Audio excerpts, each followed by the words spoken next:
Quand, en 2019, M. Epstein a été arrêté et que j'ai su qui il était, j'ai trouvé que c'était abominable. J'ai rencontré M. Epstein en 2012.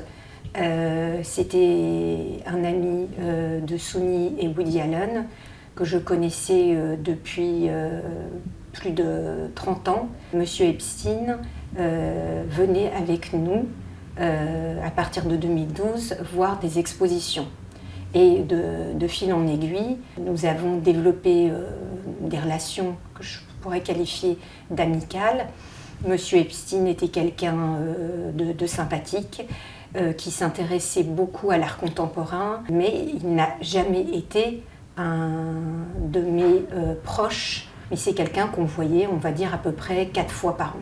Il était mécène et il m'a dit qu'il aimerait bien financer des jeunes artistes peintres français, européens. Jeffrey donc m'a proposé de constituer un fonds où on acquérait des jeunes artistes. C'est lui qui l'a entièrement financé, car moi je n'avais pas de fonds, je n'avais pas d'argent.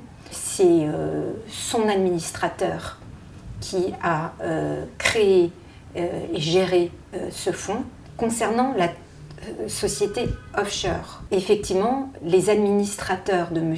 Epstein m'ont créé une société aux îles Vierges. Cette société n'avait même pas 1 euro sur son compte. Je n'ai jamais effectivement pensé à la déclarer au fisc, car je pensais que ce n'était pas nécessaire, puisqu'elle n'avait aucun revenu. Quand, en 2019, M. Epstein a été arrêté et que j'ai su qui il était, évidemment, j'ai été bouleversée, j'ai été horrifiée. Ce genre de personnes, c'est des Jekyll and Hyde. Vous dites, je ne connaissais rien de son passé ou de ses agissements ? En 2014, M. Epstein m'a dit que si je googlisais, je verrais peut-être des choses sur lui qui ne me plairaient pas. Et je regarde donc, et je suis tombée sur un article qui disait qu'il a passé 13 mois en prison pour avoir payé 2 prostituées pour des massages. Et donc, je trouve ça horrible, et je lui en parle, et il me dit oui, que c'est vrai, qu'il le regrette, que c'était moche, qu'il a payé pour ça, qu'il a passé 13 mois en prison. Sauf erreur de ma part, à l'époque, il est déjà question de mineurs. C'est ce que j'ai lu dans l'article en Floride. À ce moment-là, ça ne vous alerte pas ? Ça ne change pas la nature de vos relations ou de votre questionnement vis-à-vis de lui ? Non, parce que son comportement était tout à fait normal. Il ne m'a jamais, pardonnez-moi l'expression, dragué.